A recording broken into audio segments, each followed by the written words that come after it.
अध्याय 5 कर्मयोग कृष्ण भावना भावित कर्म। अर्जुन ने कहा, हे कृष्ण, पहले आप मुझसे कर्म त्यागने के लिए कहते हैं और फिर भक्ति पूर्वक कर्म करने का आदेश देते हैं। क्या आप अब कृपा करके निश्चित रूप से मुझे बताएंगे कि इन दोनों में से कौन अधिक लाभप्रद है? श्री भगवान ने उत्तर दिया, मुक्ति के लिए तो कर्म का परित्याग तथा भक्तिमय कर्म दोनों ही उत्तम हैं, किंतु इन दोनों में से कर्म के परित्याग से भक्ति युक्त कर्म श्रेष्ठ है। जो पुरुष न तो कर्म फलों से घृणा करता है और न कर्म फल की इच्छा करता है, वह नित्य सन्यासी जाना जाता है। हे महाबाहु अर्जुन, ऐसा मनुष्य समस्त द्वंद्वों से रहित होकर बहुबंधन को पार कर पूर्णतया मुक्त हो जाता है। अज्ञानी ही भक्ति को भौतिक जगत के विश्लेषणात्मक अध्ययन से भिन्न कहते हैं। जो वस्तुतः ज्ञानी हैं वे कहते हैं कि जो इनमें से किसी एक मार्ग का भली भांति अनुसरण करता है वह दोनों के फल प्राप्त कर लेता है। जो यह जानता है कि विश्लेषणात्मक अध्ययन द्वारा प्राप्य स्थान भक्ति द्वारा भी प्राप्त किया जा सकता है, और इस तरह जो सांख्य योग तथा भक्ति योग को एक समान देखता है वही वस्तुओं को यथारूप में देखता है। भक्ति में लगे बिना केवल समस्त कर्मों का परित्याग करने से कोई सुखी नहीं बन सकता, परंतु भक्ति में लगा हुआ विचारवान व्यक्ति शीघ्र ही परमेश्वर को प्राप्त कर लेता है। जो भक्ति भाव से कर्म करता है, जो विशुद्ध आत्मा है और अपने मन तथा इंद्रियों को वश में रखता है, वह सबों को प्रिय होता है और सभी लोग उसे प्रिय होते हैं। ऐसा व्यक्ति कर्म करता हुआ भी कभी नहीं बंधता। दिव्य भावनामृत युक्त पुरुष देखते, सुनते, स्पर्श करते, सूंघते, खाते, चलते फिरते, सोते तथा श्वास लेते हुए भी अपने अंतर में सदैव यही जानता रहता है कि वास्तव में वह कुछ भी नहीं करता। बोलते, त्यागते, ग्रहण करते या आंखें खोलते बंद करते हुए भी वह यह जानता रहता है कि भौतिक इंद्रियां अपने अपने विषयों में प्रवृत्त हैं और वह इन सब से पृथक है। जो व्यक्ति कर्म फलों को परमेश्वर को समर्पित करके आसक्ति रहित होकर अपना कर्म करता है, वह पाप कर्मों से उसी प्रकार अप्रभावित रहता है जिस प्रकार कमल पत्र जल से अस्पृश रहता है। योगी जन आसक्ति रहित होकर शरीर, मन, बुद्धि तथा इंद्रियों के द्वारा भी केवल शुद्धि के लिए कर्म करते हैं। निश्चल भक्त शुद्ध शांति प्राप्त करता है, क्योंकि वह समस्त कर्मफल मुझे अर्पित कर देता है। किंतु जो व्यक्ति भगवान से युक्त नहीं है और जो अपने श्रम का फल कामी है, वह बंध जाता है। जब देहधारी जीवात्मा अपनी प्रकृति को वश में कर लेता है और मन से समस्त कर्मों का परित्याग कर देता है, तब वह 9 द्वारों वाले नगर में बिना कुछ किए कराए सुखपूर्वक रहता है।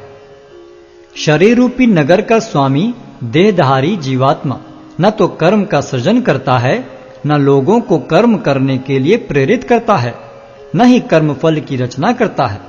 यह सब तो प्रकृति के गुणों द्वारा ही किया जाता है।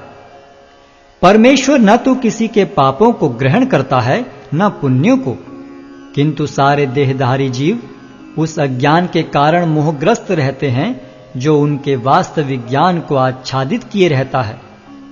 किंतु जब कोई उस ज्ञान से प्रबुद्ध होता है जिससे अविद्या का विनाश होता है, तो उसके ज्ञान से सब कुछ उसी तरह प्रकट हो जाता है जैसे दिन में सूर्य से सारी वस्तुएं प्रकाशित हो जाती हैं।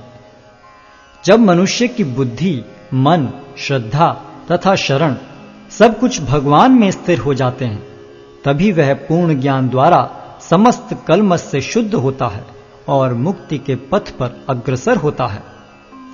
विनम्र साधु पुरुष अपने वास्तविक ज्ञान के कारण एक विद्वान तथा विनीत ब्राह्मण, गाय, हाथी, कुत्ता तथा चांडाल को समान दृष्टि से देखते हैं। जिनके मन एकत्व तथा समता में स्थिर हैं, उन्होंने जन्म तथा मृत्यु के बंधनों को पहले ही जीत लिया है। वे ब्रह्म के समान निर्दोष हैं और सदा ब्रह्म में ही स्थित रहते हैं। जो न तो प्रिय वस्तु को पाकर हर्षित होता है और न अप्रिय को पाकर विचलित होता है, जो स्थिर बुद्धि है, जो मोह रहित है और भगवद विद्या को जानने वाला है, वह पहले से ही ब्रह्म में स्थित रहता है। ऐसा मुक्त पुरुष भौतिक इंद्रिय सुख की ओर आकृष्ट नहीं होता, अपितु सदैव समाधि में रहकर अपने अंतर में आनंद का अनुभव करता है।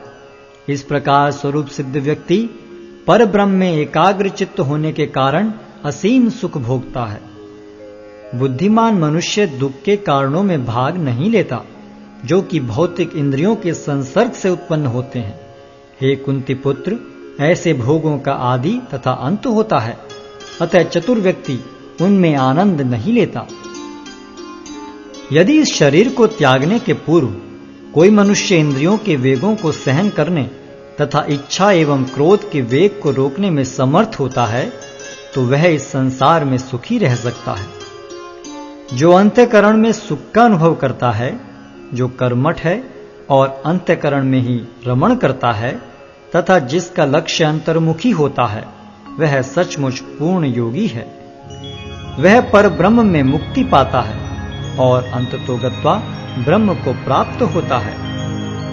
जो लोग संशय से उत्पन्न होने वाले द्वैत से परे हैं, जिनके मन आत्म साक्षात्कार में रत हैं, जो समस्त जीवों के कल्याण कार्य करने में सदैव व्यस्त रहते हैं और जो समस्त पापों से रहित हैं, वे ब्रह्म निर्वाण को प्राप्त होते हैं।